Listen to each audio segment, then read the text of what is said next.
Hello, my name is Jessica. In this video, I would like to discuss my understanding of cultural humility, cultural awareness, advocacy, and social injustice in the counseling profession. I would also be discussing why these concepts are critical for ethical and effective practice.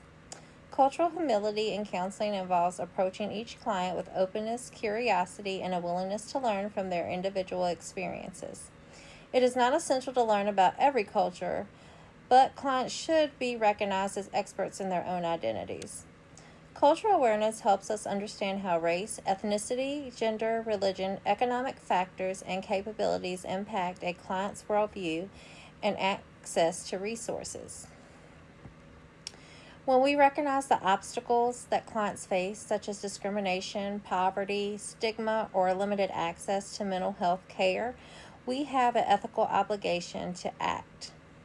Elder Guild 2025 highlights that social discrimination has a direct impact on mental health outcomes and that mental health professionals must address not only individual symptoms but social injustices that cause distress. This stresses that counseling is more than just healing people, it is also about challenging the systems that harm them. Ethically, we must exercise cultural competency, refrain from imposing our values, and actively endeavor to minimize barriers to care.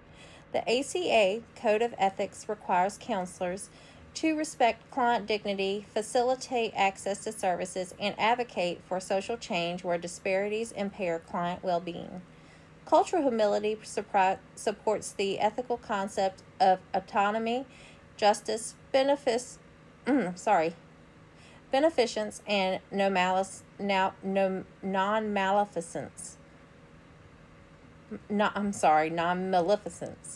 When we identify our own prejudices and commit to lifelong learning, we lessen the likelihood of inflicting harm. When we advocate for marginalized clients, we are upholding justice, and when we try to remove barriers to care, we promote beneficence, which is acting in the client's best interest. As a Christian counselor in training, I see both cultural humility and social justice represented in Scripture.